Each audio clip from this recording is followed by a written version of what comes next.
ఇద్దరు ఒకే విధముగా ఉండడం వల్ల నేను పోల్చుకోలేకపోయాను. కాబట్టి మరలా రేపు వెళ్ళి యుద్ధానికి నేను ఖచ్చితంగా సంహరిస్తానంటే నేను వెళ్ళను నాయన అని చెప్పాడు ఈయన. అంటే వాడు తన్నిన తోపులు అలా ఉన్నాయి. నేనైతే వెళ్ళను, ఈ దెబ్బలు నేను భరించలేను రామచంద్ర, దానికంటే ఇక్కడే ఉండిపోతాను అన్నాడు. లేదు లేదు నేను చెబుతున్నాను కదా అని చెప్పి రాముడు ఒక మాల తీసుకుని వచ్చి లక్ష్మణుడి ద్వారా ఒక మాల తెప్పించి ఆ మాలని సుగ్రీవుడి మెడలో వేశాడు. చూడు, ఈ మాలని మెడలో వేస్తున్నాను, ఇప్పుడు నేను గుర్తుపట్టగలుగుతాను, వాలిని ఖచ్చితంగా సంహరిస్తాను అని చెప్పాడండి. ఆ విధముగా మళ్ళీ వెళ్ళాడు. ఒరే వాలి రారా అని చెప్పి మళ్ళీ గట్టిగా అరిచాడు. మళ్ళీ వెంటనే తార ఇచ్చి చెప్పింది, చూడండి నిన్న ఇంత చావు దెబ్బలు తిని కూడా మళ్ళీ మిమ్మల్ని కపిస్తున్నాడంటే నేను చారుల ద్వారా విన్నాను, మన దూతలు చెప్పారు, ఎవరో ఇద్దరు రాజకుమారులు సుగ్రీవుడికి ఆయనకు అనుకూలముగా ఉన్నారని చెప్పి ఆయన రక్షిస్తామని శపథము చేశారని చెప్పి నేను విన్నాను అని చెప్పింది. రాజకుమారులు నన్నేమి చేస్తారని చెప్పి భార్య మాట వింటే భర్త ఎందుకు అవుతాడండి? భార్య మాట వినని వాళ్ళే భర్తలట. గట్టిగా క్లాప్స్ కొట్టాలి ఇప్పుడు మీరు. భర్త అంటే అర్థం ఏమిటంటే భార్య మాట విననివాడు అని అర్థం అంట.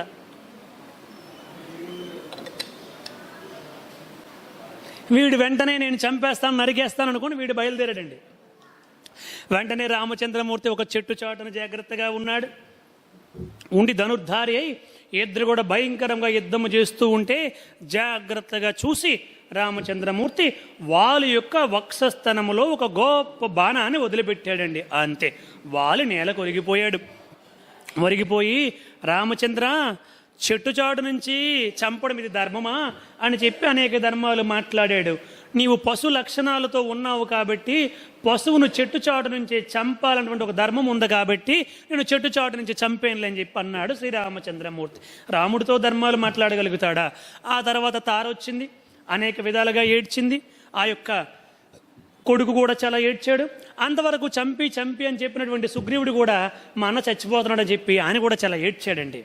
పాపం ఎవరికైనా అంతే కదండి. ఉన్నప్పుడేమో ఈ స్థలం నాది ఆ స్థలం నాది అని చెప్పి సెంటు భూమి కోసం సుప్రీంకోర్టు వరకు వెళ్తారండి.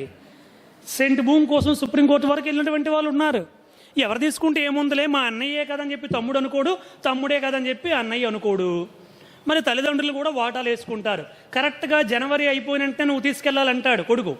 జనవరి 31నే ఫోన్ చేస్తాడు, ఫిబ్రవరి వచ్చేస్తుంది ఎప్పుడు తీసుకెళ్తావు అమ్మనని చెప్పి. ఎంత వద్దులేండి, పవిత్రమైనటువంటి ఈ వేదికపై ఇటువంటి విషయాలు మాట్లాడడం ధర్మము కాదు. నువ్వు ఇవన్నీ కట్ చేసి మహాత్మా, నిన్ను చూస్తే నాకు భయం వేస్తుంది. సరే, మొత్తానికి ఆ విధముగా వాలి వధ జరిగింది. ఒక 5 నిమిషాల్లో ఆపేస్తానండి వాలి వధ, ఎందుకంటే ఈ కాండం కూడా పూర్తి అయిపోతుంది 5 నిమిషాల్లో అయిపోతే. రేపు నాకు సుందరకాండ ఈజీ అయిపోతుంది. ఆ వాలి వధ జరిగింది. వెంటనే ఆ తార వచ్చింది, అందరూ బాధపడ్డారు. రాముడు కూడా చెప్పాల్సిన విషయాలని కూడా చెప్పాడు. తరువాత ఆజ్ఞాపించాడన్నమాట, సుగ్రీవుణ్ణి కిష్కింధ రాజ్యానికి పట్టాభిషేకము చేయండి, వాలి యొక్క కుమారుడైనటువంటి అంగదుణ్ణి మంత్రిగా పట్టాభిషేకం చేయమని చెప్పారన్నమాట. యువరాజుగా పట్టాభిషేకం చేయమన్నారు. ఆ విధముగా చేయాల్సినవన్నీ చేశారు. రామచంద్రమూర్తిని రమ్మంటే నేను అరణ్యవాసములు ఉన్నాను కాబట్టి రాజ్యములోనికి రాను అని అన్నారు. ఆ విధముగా వారికి పట్టాభిషేకం అయిపోయింది. పట్టాభిషేకం అయిన తర్వాత రాముడు ఎంత ఆలోచిస్తాడో చూడండి జాగ్రత్తగా. చూడు నాయనా, ఇంతవరకు నువ్వు భార్య లేకపోవడం వల్ల ఒంటరిగా ఉన్నావు. ఇప్పుడు నీకు నీ భార్య, రాజ్యము, బిడ్డలు అందరు కూడా వచ్చారు కదా, వెళ్ళి కొంతకాలం పాటు సుఖముగా ఆనందముగా ఉండు, ఆ తర్వాత వచ్చి నా భార్య గురించి సహాయం చేయన్నాడండి. ఎంత ఆలోచించాడు చూడండి శ్రీరాముడు. వెళ్ళిపోయాడు.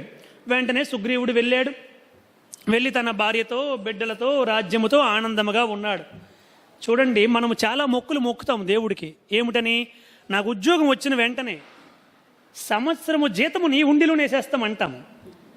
తర్వాత మొట్టమొదటి జీతము రాగానే, దేవదేవ నీకు తెలియదేముంది, ఉద్యోగం వచ్చిన తర్వాత మొట్టమొదట ఐఫోన్ కొనుక్కోవాలి. ఎందుకంటే అందరిలో నవ్వులు పోలైపోతాను కదా ఉద్యోగంలో నలుగురితో వెళ్తే అని ముందు ఐఫోన్ కొంటాడు. ఆ తర్వాత 2వ నెల వస్తుంది, దేవదేవ నీకు తెలియదేముంది, అందరు కూడా స్కూటీల మీద బైకుల మీద వెళ్తూ ఉంటే నేను బస్సులో వెళ్తే బాగోదు అని చెప్పి ఆ బైకో స్కూటీయో కొంటాడు. దేవదేవ నీకు తెలియదేముంది, చేతికి 2 ఉంగరాలు, మెడలో ఒక చైన్ లేకపోతే సమాజంలో నవ్వులు పోలైపోతున్నాం. ఇట్లా వాయిదాలు వేసుకుంటే వస్తాడు. ఆయన అనాదిగా మనల్ని ఇలాగ చూస్తూనే ఉన్నాడు. శ్రీరాముడు కూడా చూశాడు. 4 నెలలు అయిపోయింది. భార్యతో బిడ్డలతో సుఖంగా గడుపురాని పంపిస్తే 4 నెలలు ఎప్పుడు అవుతుందా, రాముడికి ఎప్పుడు సేవ చేయాలని తప్పించాలి సుగ్రీవుడు. మర్చిపోయాడండి అంతే. బాగా తాగి తందనాలు ఆడుతూ భోగాలు అనుభవిస్తూ మర్చిపోయాడు. రాముడికి కోపం వచ్చేసిందండి. కోపం వచ్చి లక్ష్మణుని పిలిచాడు. లక్ష్మణ, వాలి వెళ్ళినటువంటి ద్వారము ఇంకా ముయ్యబడలేదని చెప్పు సుగ్రీవుడికి అన్నాడండి. గొప్ప మాట అండి ఇది. వాలి ఏ ద్వారములో అయితే వెళ్ళాడో ఆ ద్వారం ఇంకా తెరిచే ఉందని చెప్పు సుగ్రీవుడికి వెళ్ళి అన్నాడు. అంటే అర్థం ఏంటండి, వీడు కూడా అక్కడికి వెళ్ళిపోతాడు, జాగ్రత్తగా ఉండమని చెప్పాడండి. వెంటనే లక్ష్మణుడు కూడా కోపోద్రిక్తుడు అయిపోయాడు. నువ్వు ఈ మాట ఎప్పుడు అంటావని చూస్తున్నానన్నా, ఇప్పుడే వాడి సంగతి తెలుస్తాను అని లక్ష్మణుడు వచ్చాడండి. ఈలోపు ఆంజనేయ స్వామి గ్రహించేసి వెళ్ళాడండి సుగ్రీవుడి దగ్గరికి. మహారాజా, ఏమి మాట ఇచ్చావు రామచంద్రమూర్తికి? 4 నెలలు నీకు సమయం ఇచ్చాడు. 4 నెలలు సమయం అయిపోయింది. నువ్వు తాగి తందనాలాడి ఆ రాముడికి ఇచ్చిన వాగ్దానం మర్చిపోతావా? సీతమ్మ జాడ తెలియక రాముడు అక్కడ ఎంతో దుఃఖిస్తూ ఉంటే నువ్వు ఇక్కడ భార్యా సమేతుడివై కులుకుతూ ఉంటావా? ఇది ధర్మము కాదు అని హెచ్చరించాడండి. అంగదుడు హెచ్చరించాడు, తార హెచ్చరించింది, అందరూ చేయాల్సినవని కూడా చేశాడు. లక్ష్మణుడు వస్తున్నాడని తెలియగానే భయపడిపోయి తారను పంపించాడు మాట్లాడడానికి. అమ్మ నాయన, లక్ష్మణుడు కోపంతో నేను మాట్లాడలేను, నేను ఇప్పటికే తప్పు చేశాను, తారా నువ్వు వెళ్ళి ఏదో విధంగా మాట్లాడి చెప్పు, నేను ఇప్పటికే కొంతమంది దూతలను పంపించాను, ఎక్కడెక్కడ ఉన్నటువంటి మన వానర యోధులందరినీ కూడా రమ్మని చెప్పానని చెప్పాడండి. లక్ష్మణుడు ధనుర్ధారి అయి ఎక్కడున్నాడు సుగ్రీవుడు అనగానే అందరూ కూడా భయభ్రాంతులైపోయారన్నమాట. వెంటనే తారొచ్చి, నాయన లక్ష్మణ ఏమీ అనుకోకు, అతను చేయాల్సిన ఏర్పాట్లు చేస్తున్నాడు, సీతమ్మ జాడ తెలుసుకోవడానికి అందరూ కూడా ఎక్కడెక్కడ ఉన్నటువంటి వానరులందరినీ కూడా రప్పించాడు నాయన, అందుకోసం కొంచెం ఆలస్యం అయ్యిందని కొంచెం భారీ కదా జాగ్రత్తగా కవర్ చేసింది భర్తని. సరే, రాముడు చాలా కోపంతో ఉన్నాడు, తక్షణమే రమ్మని చెప్పి అన్నాడు. వెంటనే సుగ్రీవుడి పరుగును వెళ్ళాడండి. అలా వెళ్ళి రాముడి దగ్గర పాదాక్రాంతుడై క్షమాపణలు చెప్పాడు. రాముడు, సరే జరిగింది ఏదో జరిగింది, ఏమిటి ఏ విధంగా చేస్తున్నావంటే చెప్పాల్సిందో చెప్పాడు. స్వామి, అందరినీ కూడా నేను పంపించాను, వాళ్ళందరూ కూడా త్వరలోనే ఇక్కడికి వస్తారు. వాళ్ళందరూ వచ్చిన తర్వాత వాళ్ళందరూ కూడా మనం ఏమేమి చేయాలి అవన్నీ కూడా చేద్దామన్నారు. అనుకున్న తడవగానే కోట్లాది మంది వానరులందరూ కూడా, ఈ అఖండ భూమండలం మొత్తం కూడా విస్తరించినటువంటి వానరులందరూ కూడా అక్కడికి రామచంద్రమూర్తి దగ్గరికి వచ్చేసారండి. వాళ్ళందరూ కూడా జై శ్రీరామ్, జై శ్రీరామ్, జై శ్రీరామ్ అనుకుంటూ శ్రీరాముడి దగ్గరికి వచ్చారు. వచ్చేసరికి వాళ్ళందరినీ చూసి రాముడు, ఆహా, నా భార్యని నాతో కలపడానికి మీరందరూ కూడా ఇంత కష్టపడి ఇక్కడికి వచ్చారా అని చెప్పి రాముడు ఎంతో సంతోషపడ్డాడు. వెంటనే సుగ్రీవుడు వాళ్ళందరినీ కూడా పిలిచాడు. మీరందరూ కూడా 4 భాగాలుగా ఏర్పడండి అని మొదటి వాడిని పిలిచాడు. తూర్పు దిక్కుకి వినతుడు రాజు. ఈ వినతుడి యొక్క ఆధ్వర్యంలో మీరందరూ కూడా పని చేయండి. వెళ్ళి మీరందరూ కూడా తూర్పు దిక్కు గాలించండి. అణువణువు, నదులు, సముద్రాలు, చెట్టులు, పుట్టలు, వాగులు, వంకలు సమస్తాన్ని గాలించండి. సీతాదేవి ఎక్కడ ఉందా వార్త మాకు చెప్పండి చాలు, మిగతా విషయం మేము చూసుకుంటామన్నారు. తరువాత పశ్చిమ దిక్కుకి సుషేనుణ్ణి పంపించాడు. ఈ సుషేనుడు ఎవరంటే సుగ్రీవు యొక్క మామ మాట, సుగ్రీవుడి సొంత మామ. అతన్ని పంపించాడు. అంటే అతని వెనకాతల కొన్ని లక్షల మంది వానరులు. ఉత్తరము వైపు శతావళిని పంపించాడు.